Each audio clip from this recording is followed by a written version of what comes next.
different challenges. Went to game 7, a high pressure game, and were able to play well and kind of brought that into the next series. So I just think, we learn all the time, and it's a different journey this year. But at the same time, we guys who were here last year, we have that in mind, and we know what it takes to get over the next hump. Evan. They are looking tough to beat. That is for sure, especially if they keep scoring 5 and 6 goals in games, like a game like they have been throughout much of the playoffs here. Well, that's going to do it for us here on Florida Live. We appreciate you joining us on this Friday afternoon. If you are traveling this weekend, we wish you safe travels, and if you have a 3-day weekend, hope you enjoy your long weekend as well, and also keep in mind what Memorial Day is about. Obviously, a solemn observance of those who have died for our country as well. So we appreciate you joining us. Have a great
You're watching Fox 35 News Plus, streaming on Fox Local.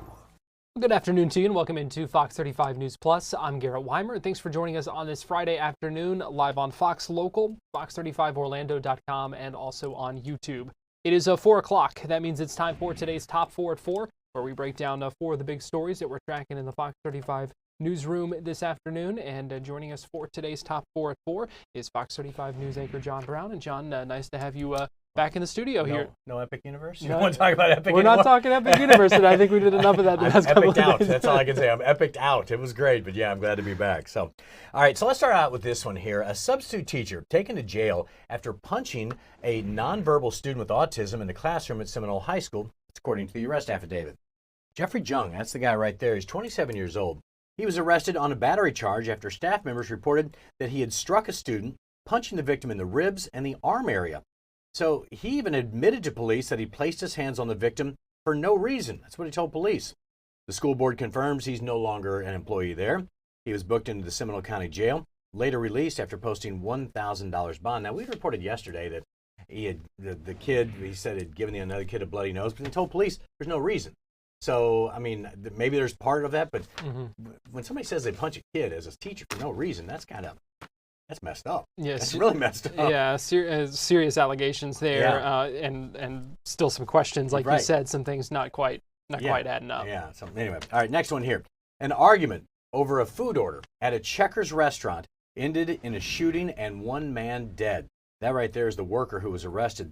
The employee allegedly shot and killed the customer during an argument over the customer's food. And our reporter on the scene, Stephanie Buffamonte, just sent word back that it was over this guy right here asking for mayonnaise. That's what escalated this. Orange County determined that Elijah Mackey's 23 years old. He's the employee at Checkers, and they were arguing over the food order. That was Wesley Robertson. He was the man who was shot and killed. At some point, Mackey asked her, the victim there asked for the manager. And shortly after that, gunfire. Okay, the Checkers employee was arrested, booked into jail on one count of first-degree premeditated murder. So I think that's the key that we're looking for right there is what happened between, let me talk to the manager, and gunfire. Was there something else there? Or was this just a tipping point? And the guy, Right. I don't know. That's weird. Yeah, and mayonnaise, Stephanie. Right? Yeah, just over a packet of mayonnaise.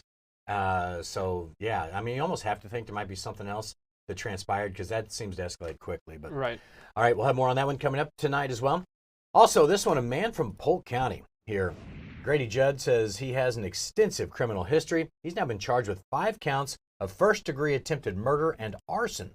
According to the sheriff, Eddie Thomas, he's 69 years old. He's a convicted murderer and registered sex offender, was living in a group home for sex offenders in Polk County. And he went into another man's room and asked for a ride into town. That was around 3:15. The man said no. Well, shortly after that, the suspect right there left the room. One of the suspects here, or one of the victims, said he smelled gas, then heard a boom. He opened the door to find the place on fire. One victim had limited mobility. He had to crawl out of the house. He burned his hands and feet. Another victim was asleep. He heard someone yelling. The house was on fire. He crawled out a window. Third victim ran out of a bedroom, ran towards the door where he fell over another person trying to get out. Fourth victim claims to have heard splashing noises, smelled kerosene, and then heard the fire being ignited. He was able to get out as well. Now, shortly after the fire, the suspect here went to the hospital complaining of chest pains. He then also checked himself into a mental health ward, claiming he was not right mentally. And you look at these pictures, and it's amazing that car right there. The other people survived this. The people in the home survived this because, I mean, this fire caused a lot of damage. A really scary situation. Sheriff Grady Judd held a news conference about it. Talked a little bit about it earlier today. Now, he was splashing accelerant in front of every bedroom down the hallway and tried to create a fire barrier so they could not run out of the house. He set the house on fire. He set the house on fire with 5 folks in there beside himself. And you mentioned the criminal history as well. Yeah, he was accused of killing his wife in front of their children in the 80s. And so I'm sure a lot of people have questions. First of all, a group home for convicted sex offenders. I know they got to live somewhere, but this is the second group home story we've done this week where it's turned violent. There's going to be a lot of questions about that, but someone who has that kind of history in a group home for sex offenders in that area, the people in that area are going to have a lot of questions, that's for sure. Yeah. Okay, see, I'm going to work in Epic Universe here after all. The hotel we were at yesterday, as we were talking about, that hotel was there, right? And then they sold the land and they built Epic Universe right behind it. That's pretty lucky if you're those hotel owners. Serendipitous. That hotel group actually owns another hotel right next to SeaWorld, backing up to this. Right? Man, you can't get any luckier than that. They had no idea these two projects were at least in the planning phases here. So that's the Dreamers, right? We've been talking about this for a long time, but they do face even more hurdles to bringing Major League Baseball here. So we're talking about Duke Energy. They would have to move an electric substation and also a water treatment plant. That would require about $60 million. The county commissioner representing that district, that's Kelly Simrad. She met with the team. She's not saying much right now. So there's going to be a meeting coming up here too. The iDrive Chamber hosts these events often, and they're going to have a panel coming up next month. You got Barry Larkin, Jim Schnorf, he's the co-founder of the Dreamers. Dr. Rick Workman, he is the big money guy. John Morgan, the co-big money guy. They're all going to meet. So yeah, there are roadblocks, there always are. But when you got that kind of money and that kind of backing, and that's just 2 of the guys. There are so many people who have significant wealth in this town who could also get behind it. So you're talking $60 million. That's like a rounding error, right? Take care of that one, move it. So you can do anything if you got the right money. Well, it will take some buy-in from, county officials. And Commissioner Mike Scott came out, I can't remember if that was last week or if that was just earlier this week, but came out and expressed his support, said baseball is going to be coming to Orlando. We talked earlier today with Ryan Lynch from the Orlando Business Journal talking about how they can convince others on the county commission other than just Commissioner Scott. Obviously, you have a couple other members of the county board that you have to impress, including the member of the county commission whose district the ballpark property actually lies in. So that's going to be a hurdle. Being able to get some of that community support is a good start, but a lot of times it's like, oh, ice cream sounds good right now, but if I tell you that ice cream costs, $200 million, you might feel differently about that as a member of the public. So I think a lot of it is going to depend on, what type of money that the team brings to the table. Do they bring more? How do they get the community involved in this? Because, for a lot of folks, pro sports team sounds great, but right now the county has a lot of competing interests for funding when it comes, whether it's sports itself or some of the other needs that the county has for transportation, for other infrastructure.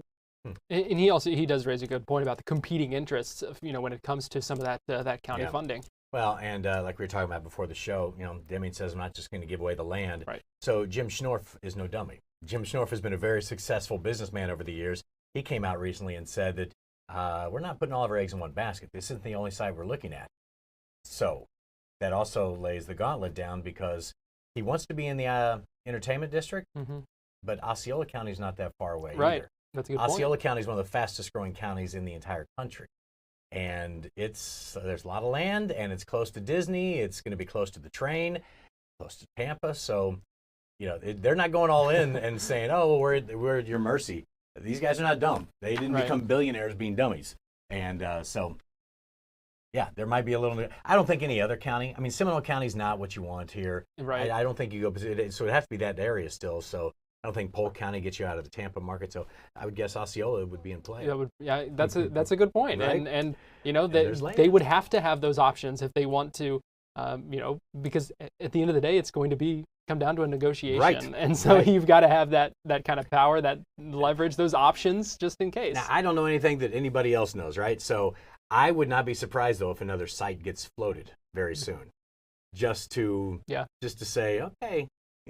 If you want to play this much hardball, I was in St. Louis when they did it, and the city of St. Louis was saying, I don't know if this is the new Busch Stadium spot. They're talking about a new football stadium at one point. And so all of a sudden, there were 3 other sites in other counties that came. They would have been good sites too. And they got a little pushback, and all of a sudden, hey, look what we have. Even more infrastructure, everything else we need right here. So that's probably the next step. No one wants to show their cards completely. No. And you can't. So, and the Dreamers, I think, it's safe to say, have been pretty savvy so far in their timing of releasing some of these nuggets of information, especially when it comes to some of the things happening over in Hillsborough County and in Tampa. Right. It just hit me. Pinellas County. John Morgan owns a lot of stuff on iDrive. That just hit me. I'm like, he stands to benefit as well. Everybody coming in. So, John. He's no dummy either. Let's just say that. No dummies involved. That's for sure. That is right about that. Well, John, we appreciate you joining us. Sounds good. That's today's Top 4 at 4. Going to take a quick break, and we'll be right back.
You're watching Fox 35 News Plus, streaming on Fox Local.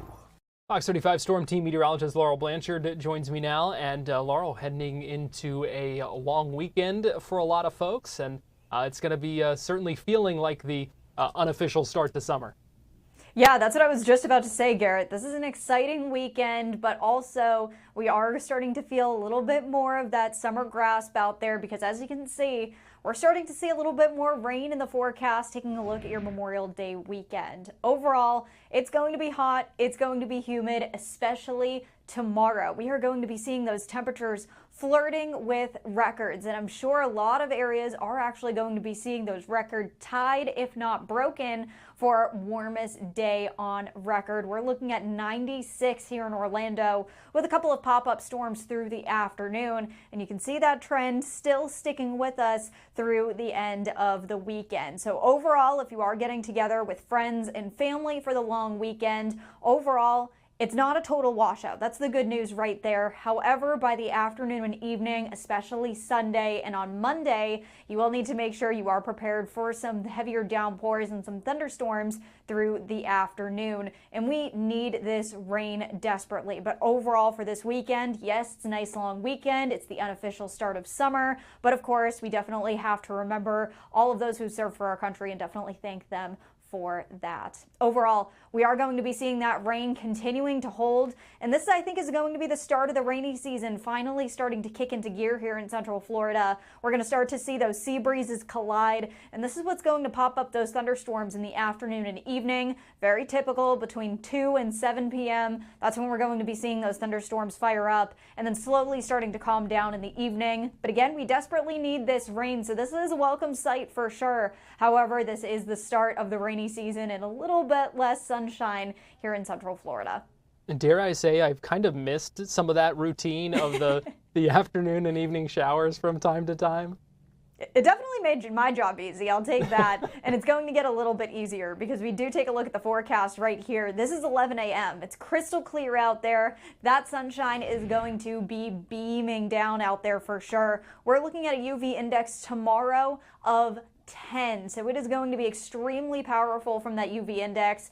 We're also going to be seeing those heat indices about 100 degrees tomorrow. But by the afternoon, this rain is going to make things feel a little bit cooler, but it'll also feel much more humid. We're going to start to see those showers pop up at about 3 p.m. Things really picking up as we head into about 5 p.m. Slowly starting to push off the Space Coast as we head into about 9:30, 10 o'clock, quieting down for the evening. And it's basically a rinse and repeat with a few more of those thunderstorms popping up for your Sunday. Yeah, so it's the unofficial start to summer, and we know that we are also getting closer to hurricane season. And as I see your graphic there, the countdown really is on just over a week now. I know, I can't believe we're already starting to really focus in on the 2025 season. I feel like we just stopped talking about 2024, and here we go looking into 2025. 8 days until June 1st, and that is the official start of hurricane season in the Atlantic Basin. Overall, I think it's going to be a quiet start, but things really ramp up quick, especially when we do talk about hurricane season. And now we have the two main outlooks that are out completely. NOAA's forecast came out yesterday. Colorado State University came out at the beginning of April. So here's what they have to say about that. Both organizations are calling for a busier than average forecast, and with those average numbers right there, for named storms 14, hurricanes 7, major hurricanes 3. So that's kind of like the baseline that both of these organizations are going off of. NOAA is calling again for a little bit above average for this season. 13 to 19 named storms, 6 and 10 hurricanes, and between 3 and 5 major hurricanes. Colorado State University, these were their numbers from April, calling for 17 named storms, 9 hurricanes, 4 major hurricanes. So both of these organizations looking at very similar factors heading into the 2025 season, and they both fall right within the range that both of them are calling for. And these forecasts both have amazing credibility. They're both very reliable because they pretty much nailed the 2024 forecast. So heading into 2025, I have a lot of confidence in both of these. Laurel, what factors would they be looking at that make them think this is going to be an above average season for us? Garrett, that's a great question. And this is something that a lot of meteorologists are looking at headed into the 2025 season. The biggest takeaway is that they think it's not going to be as busy as 2024. A lot of the ocean temperatures, especially in the Pacific, have cooled down just a little bit. So that's one of the factors that we're possibly looking at as we take a look at the 2024 season, because especially in 2024, we were in a very strong La Nina phase, and that really amps up the activity in the Atlantic Basin for hurricane season. So we're kind of getting out of that and slowly approaching that middle between a La Nina and an El Nino. So that's something that's really going to play a part in that and almost lowering the activity compared to what we saw last year. Because of course, as we know, it was extremely busy. But also with that, the ocean acts as jet fuel for hurricane activity as well. And right now in the Atlantic, it's already warmer than average for this time of year. However, it's not as warm from what we were seeing in 2024. So again, that's another sign that it's still going to be busy, however, not as busy as what we were seeing last year. And then finally, one other factor that they were looking at is the possibility of some very weak wind shear in the atmosphere as well, which kind of just further shows the hand-in-hand relationship between the atmosphere and the ocean, especially when we talk about hurricane season. So ultimately with wind shear, if you have too much wind shear, it completely rips a hurricane apart as it's forming. However, if you don't have enough wind shear, those hurricanes can pick up very, very quickly. So it's almost like that Goldilocks effect. Too much definitely rips them apart, but too little can lead to a lot more activity in the atmosphere when it comes to hurricanes. And you've got the Fox 35 Storm Team has a special coming up on Monday that answers a lot of questions, has a lot of great helpful information for folks as we get closer to that June 1st date. Oh yeah, we are so excited to be releasing this, our Tracking the Tropics Hurricane Season Outlook for 2025. We as a Storm Team have looked so hard on this. All of us have incorporated stories into this special, and I just saw a preview of it. It looks amazing. This is something that we're all very, very proud of. But ultimately, what we did with this outlook is put a lot of what you as the viewers want to see, how research is formed, ways in order to help your wallet get a little bit less of that brunt when preparing for hurricanes. So this is made with you, the viewers, in mind, and this is something that we're all very proud of because, yeah, we live here too. We have families, we have pets, and we want to protect them just as much as we want to protect you as well. All right, a lot of good information there, and also a way for folks to continue to get involved and ask some questions. Yeah, so after the Hurricane Special airs on all of the Fox 35 Orlando social medias, Noah and I will actually be doing a live Q&A. So make sure you submit your questions on all of our social medias. There's a QR code, so make sure you submit your questions there, and we could answer them live on social media, which is very exciting. All right, really good stuff. The special always turns out great, always very helpful information, and we hope folks tune in for that and join for the Q&A after as well. Fox 35 Storm Team meteorologist Laurel Blanchard, we appreciate you joining us here on Fox 35 News Plus. Thanks, Garrett. We're going to take a break, and we'll be right back.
You're watching Fox 35 News Plus, streaming on Fox Local. Welcome back into Fox 35 News Plus. I'm Garrett Wymer. Thanks for joining us on this Friday afternoon. President Donald Trump has threatened Apple with a tariff of 25% if they don't move manufacturing of their iPhones to the United States. This comes after a meeting earlier this week with Apple CEO Tim Cook at the White House. What would the impact of this be? What would it mean? And how does this fit into the larger picture of these trade wars and negotiations and threats of tariffs? I talked about that this afternoon with Dr. Victor Clark, who's an associate professor of economics at Florida Gulf Coast University. It feels like we've heard this before. This should seem pretty familiar now. Ever since Liberation Day, we've been hearing a lot of threats, but at least for the time being, it doesn't seem like we're prepared to totally follow through on the threats that we've proposed. It seems like the current administration is trying to use threats like these as a bargaining tool for other things to happen, in particular with specific nations. But at least so far, it seems like the economists are winning in the sense that most economists are agreed that free trade is good. It's good for your family when you can buy things at low prices, and the same thing tends to be true for a society or a nation as well.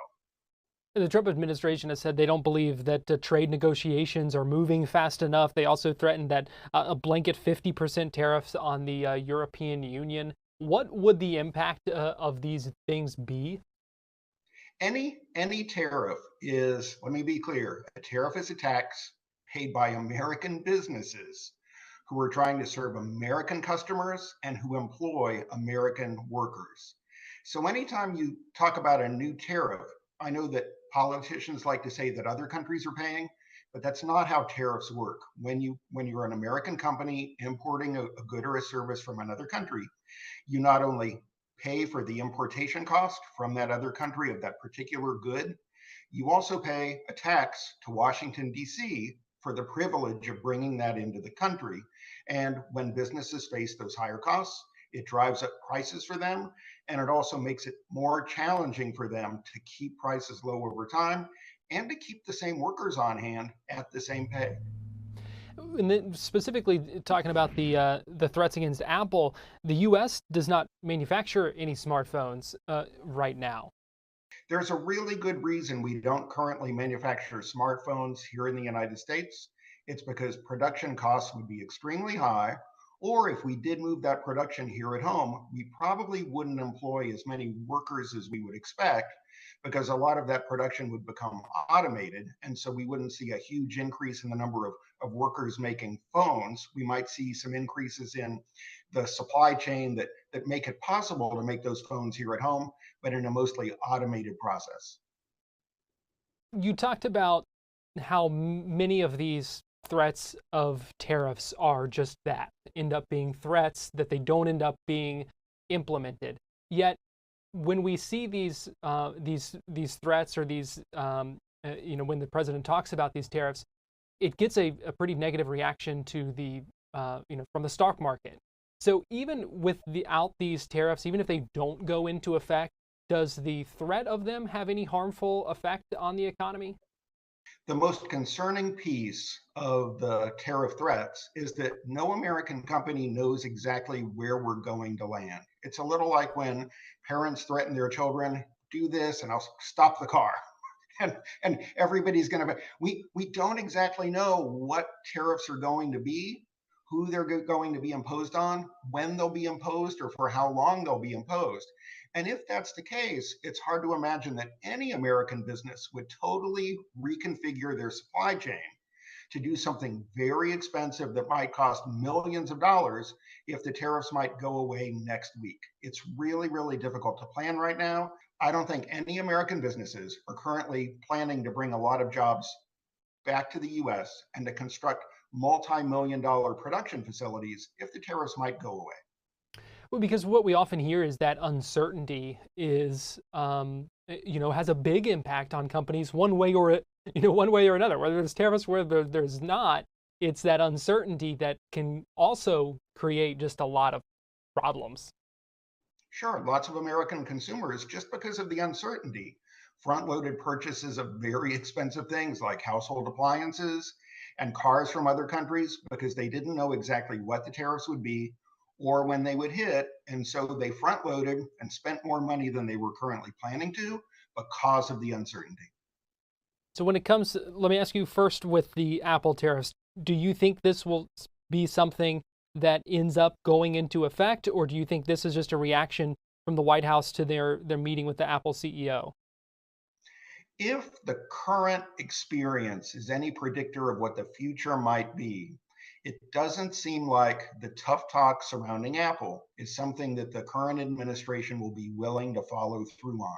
Like so many other threats that we've seen since Liberation Day, it seems like there might be some sort of the word the administration will use is deal, but the deal often looks pretty similar to what was there in the first place. Where do things go from here with these trade negotiations with these other countries, with these other companies? Is this proving to be an effective tactic, or where do you think things go from here? It's an interesting thing when you look at the tariffs on Europe. A lot of those are focused on luxury goods, things like designer handbags or very fine cognac from France. But it's important to remember that lots of Americans earn their living by being part of that supply chain here in the United States. You may not be an importer of cognac, but you might be working in a liquor store somewhere in Florida that depends on very fine cognac and regular customers who might be turned off by a price that's much higher than it used to be, mostly because of the tariffs. So what's the bottom line here? What should people know when they hear about this, Dr. Clark? Actions speak louder than words. That old adage is true with most things, and it's true with tariffs also. I know there's been a lot of big talk, but as they say, talk is cheap. I think that you should prepare for the worst, but don't totally change your life, especially since things might go away. And based on what we've seen so far, things are very likely to be much less in terms of the number of tariffs, the percentages of those tariffs, and the countries that we impose them on compared to what the talk has been since the beginning of the year. We'll be right back with more Fox 35 News Plus after this.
You're watching Fox 35 News Plus, streaming on Fox Local.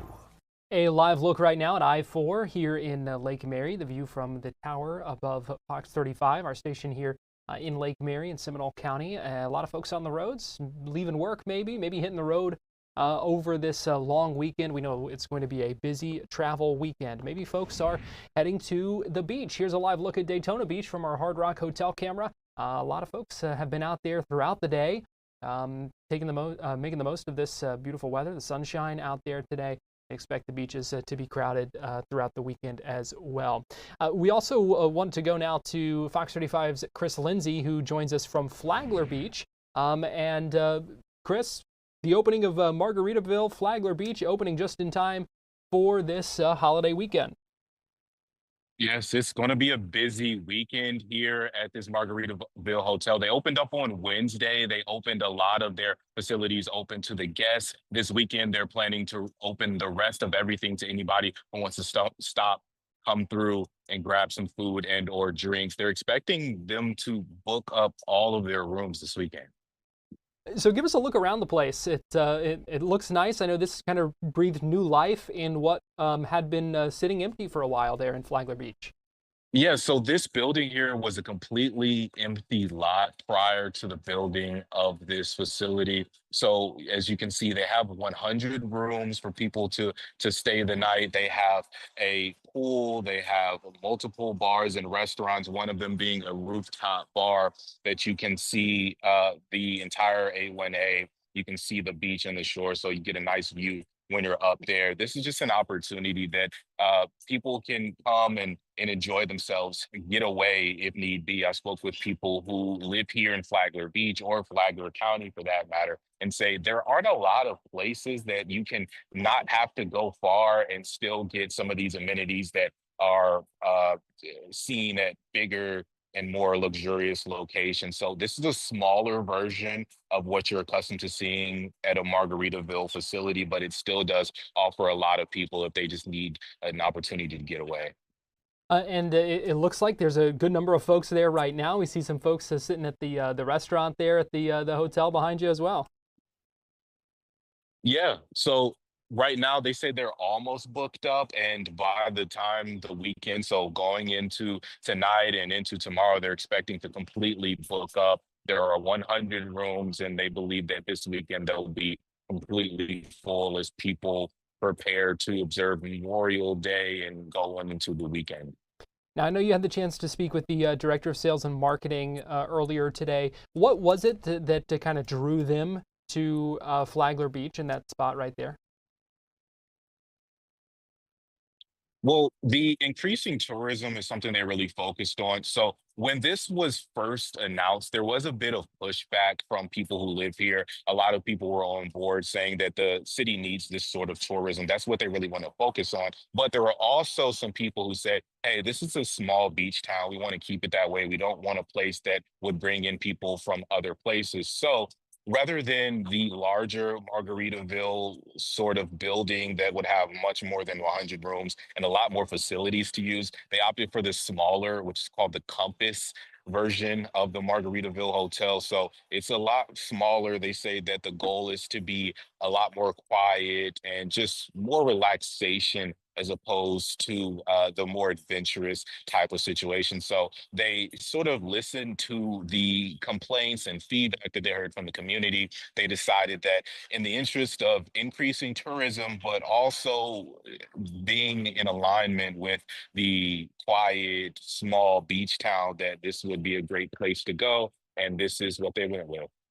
And Chris, this is one of several kind of ongoing projects right now in Flagler Beach.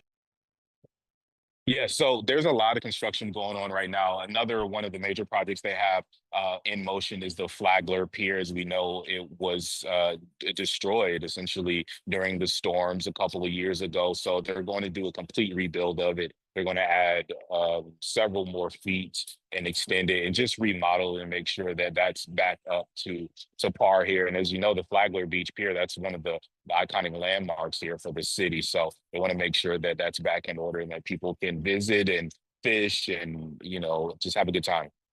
Well, exciting times ahead in Flagler Beach, and it may be 5 o'clock somewhere, but it's not 5 o'clock here yet. So you have a few more minutes to finish up and get ready for Fox 35 News at 5. We'll go ahead and let you go.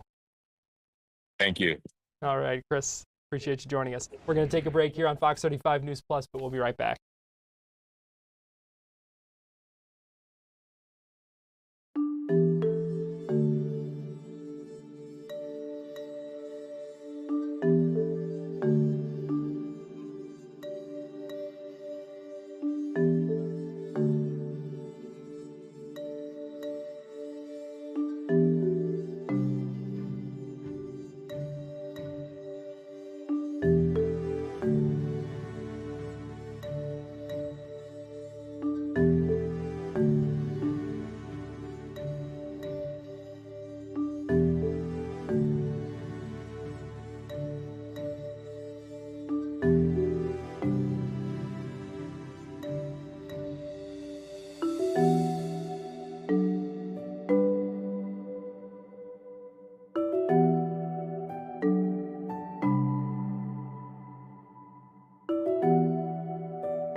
watching Fox 35 News Plus, streaming on Fox Local.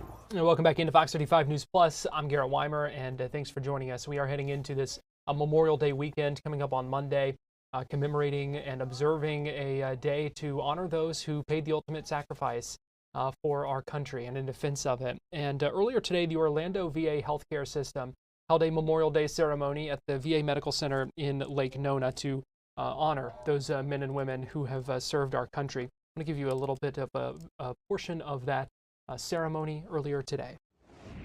Good morning, honored guests, fellow veterans, the Orlando VA Healthcare System staff, the Central Florida Veterans Memorial Park Foundation, ladies and gentlemen.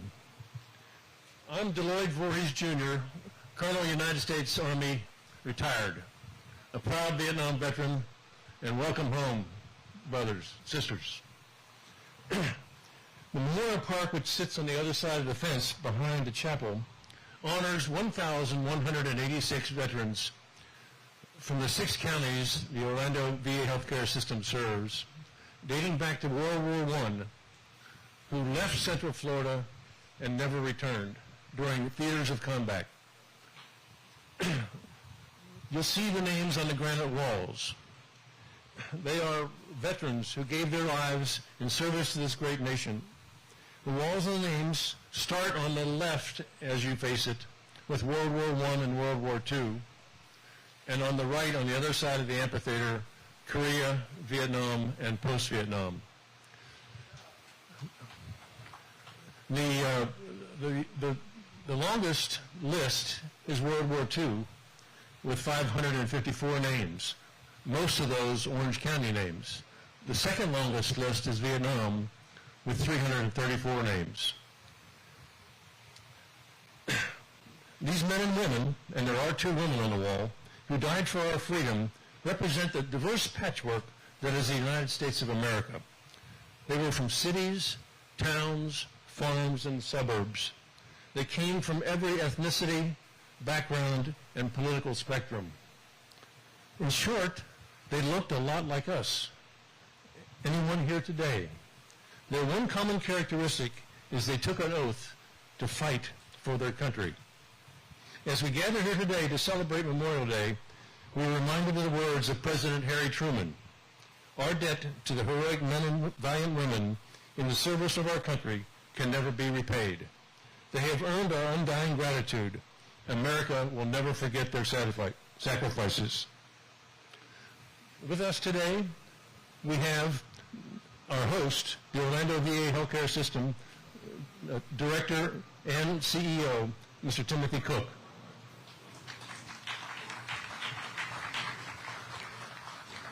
Representing Florida's 7th United States Congressional District, we have Congressman Maxwell Frost. Representing U.S. Senator Rick Scott, we have Barry Cotton, Central Florida District Director. It's an honor to be here with everybody. And a slight correction, I'm from Florida's 10th Congressional District, but it's an honor to be here with everyone today. I also wanted to make sure we acknowledged another elected official that's here, State Representative Ana Villascamani, I saw is in the crowd.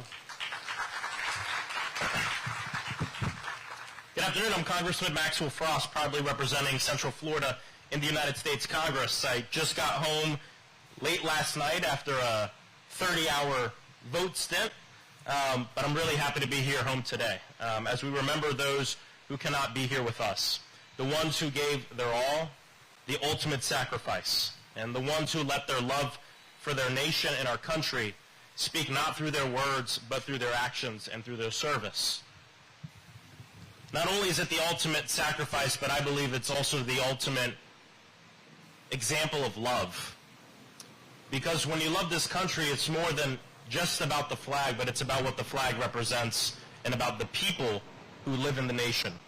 Their sacrifice is why this country has persisted and endured, and it's why even through struggle and hardship we continue to work towards those ideals of freedom, justice, equality, and equity for all.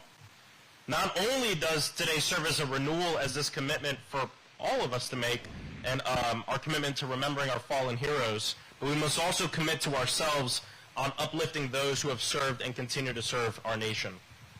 That means making sure every veteran receives the care, the benefits, the recognition, and the opportunities that they've earned. But not only the care that they've earned, but the promise our nation has made to them and made to them when they decided to get into the service. We have to be there not only when we need them, but when they need us. And with that, I want to thank the Orlando VA healthcare system for hosting this ceremony and for their continued commitment to our veterans, not only to Director Cook, but to all the amazing staff here, all the volunteers who work at caring for our veterans. Let's give them a round of applause. Many of whom are veterans themselves. I also want to express my deepest gratitude to all the veterans here today, and thank you for your service, your strength, and your sacrifice. A quick personal note, believe it or not, I know it might be weird to hear this from a politician, but when I was younger, I used to get in trouble a lot. I know, it's crazy. And I had some friends who were in this military program, it was an auxiliary program, it's called the Civil Air Patrol. It's the military auxiliary of the Air Force. And I came from an Air Force family. In fact, my great-grandpa was in the Army Air Corps, so they go back before the Air Force. My dad told me I should go into this program because I wasn't the most well-behaved guy in school. And so I said, okay, I'll do it. And throughout the program, I found myself being challenged all the time in meetings. But something I found specifically challenging for me was getting a hold of military customs and courtesies. But after a few years, it was like breathing to me. But what I want to bring up is I found that as the years went by, those military customs and courtesies, they started to seep outside of the meetings, outside of the encampments, outside of the events that we would do. And I started to find that I truly believe that I started to become a better human, a better person. And I bring this up because we live in some incredibly divided times. But I got to tell you, as I travel the nation, travel this district, and I meet people who disagree with me and agree with me, the folks who come to me with that true respect of humanity and difference of opinion are our nation's veterans and people who have served. And I attribute a lot of that to, I think, the fact that there are great people in this country, but I also attribute a lot of that to the service. And I bring this up to say that we're not just here to thank you for your service, but to thank you for your continued service to this nation by being an example of what it means to be an American and what it means to respect dignity and humanity. So thank you to all of our veterans here in the audience as well. To our fallen service members, your courage will never be forgotten, and we carry your memory with us in our hearts and in the way that we look out for one another. And I also want to share that our office is here to serve you, whether you need help accessing your VA benefits. We help veterans all the time find their military service records that have been lost, getting the care that you deserve, and finding support as a family member of someone who served. We are here for you. And just thank you so much for having us here today. Thank you, Director Cook and your staff, for the tents today. I've been here to a few events without the tents, and the tents are nice. And just, it's the honor of a lifetime to be able to serve in the United States Congress, but I think it's important that all elected officials take time out of our day to come to the VA, meet with our service members, to remind us why we do this work and why it's incredibly important to continue to support the VA. With that, God bless our fallen troops, their loved ones, God bless our veterans, and God bless the United States of America. Thank you so much. It was the Memorial Day ceremony earlier today at the Orlando VA in Lake Nona. We know there are a number of Memorial Day ceremonies on Monday as well, and we'll try to get you to as many of those as we can on Fox 35 News Plus on Monday. We're going to take a break here on Fox 35 News Plus, but we will be right back after this.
You're watching Fox 35 News Plus, streaming on Fox Local.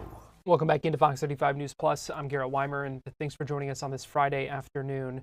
Today, the Attorney General, James Uthmeier, again called the ongoing probe and questions about Hope, Florida, quote, political attacks. He said that at a news conference earlier today in Pensacola, where he defended the effort to defeat Amendment 3, legalizing recreational marijuana, and did not elaborate on the trail of the money that went from the Hope Florida Foundation, from that $10 million settlement to these groups to fight those amendments.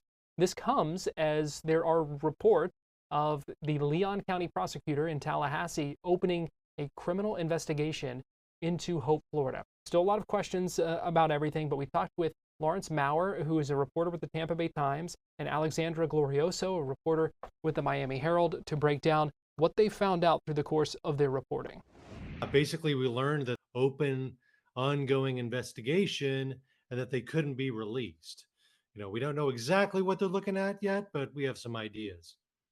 And that is an update, because I know you had spoken previously with the prosecutor there before, you know, at one point earlier in all of this, and they didn't have anything at that point.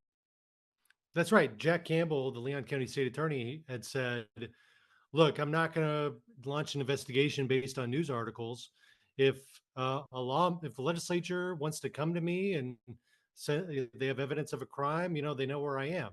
And since then, that has happened. State Rep Alex Andrade, a Pensacola Republican, has dropped off materials both to him and to also the Department of Justice. And what has the response been from the governor? The governor has called this a political investigation. He's criticized the way the representative has pursued it, as in he's actually notified different aspects of the government, you know, from the Department of Justice to the state attorney's office about his probe, given them files. He's been very critical and dismissive of the investigation because of that. But as Lawrence just pointed out, that's exactly what Jack Campbell asked for. And the governor has really, you know, he's been critical of this probe to begin with, but it seems like he has really ramped up that criticism, specifically of Andrade, recently. Yes, I don't know if we can say this live, but he called him a jackass at a press conference the other day. I think that he's really been put on his back heels, being surprised that the House of Representatives in Florida, which is Republican led, like all branches of state government, has been dogged about this and has continued to pursue it. So for the governor, this has become a very, very personal matter. Have we heard from Representative Andrade? Yeah, I mean, he said in our story that calling him names wouldn't change the fact. He's been very upfront about the fact that he's accused the Attorney General, James Uthmeier, who was then the governor's chief of staff, of committing a conspiracy to defraud healthcare and money laundering. So, I mean, he seems like he's not backing off, and that, you know, whatever personal broadsides are being put at him, he doesn't really care, from what I can gather. Meanwhile, we've even heard from two Democratic members of Congress now calling for more to be done about this. Yeah, that's right. Kathy Castor and Darren Soto. Castor is in Tampa, Soto's in Orlando area. They both have called on the Chief Inspector General for the Health and Human Services Department at the federal level to look into this. And, you know, so far they're saying that they're reviewing it. They're looking at it, and they haven't decided what to do yet. But, you know, there have been a number of people now who have called for investigations. So what's next in all of this? We know the House probe kind of came to an end. It sounds like there are wheels turning in Leon County. So what's next? Well, you know, obviously there's going to be, you know, some kind of the results of some kind of investigations. But, you know, Representative Andrade still has a bunch of requests for records out. The DeSantis administration is not releasing records about this. They're very much shutting down. There's still major questions outstanding. Ultimately, like, what was the $10 million spent on? That's a major question. We think that, it was spent on political advertising. Again, $10 million in Medicaid money being used on political advertising is kind of a big deal. But we ultimately don't know. And DeSantis is not saying what happened here. Where'd the money go? And while the representative has shut down his probe for this legislative session, he'll still be in office during the next legislative session.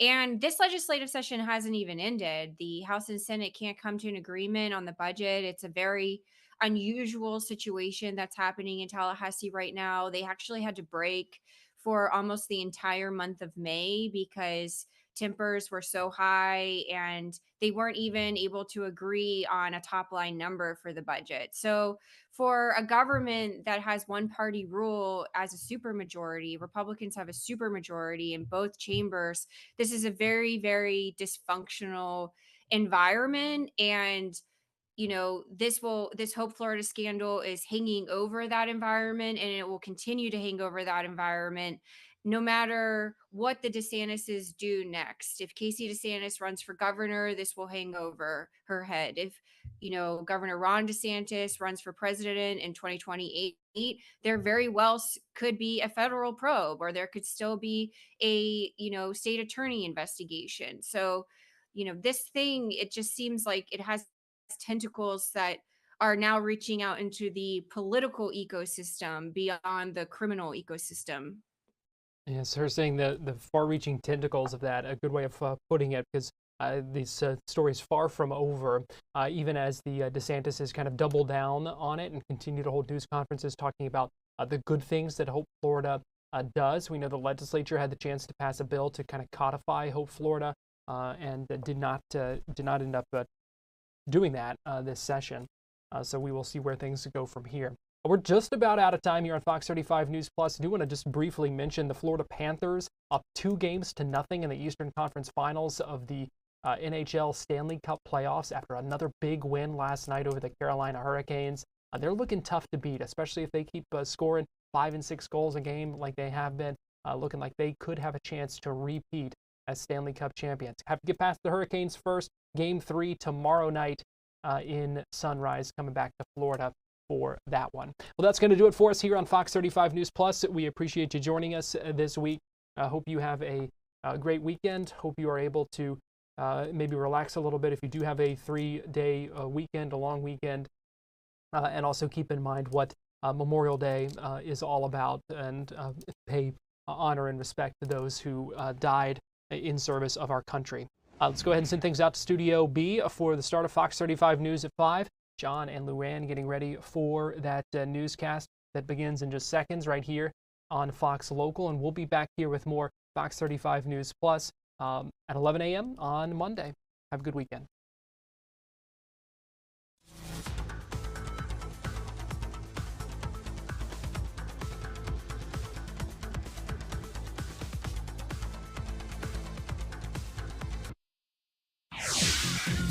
Right now on Fox 35 News at 5. A brawl on the beach. From throwing down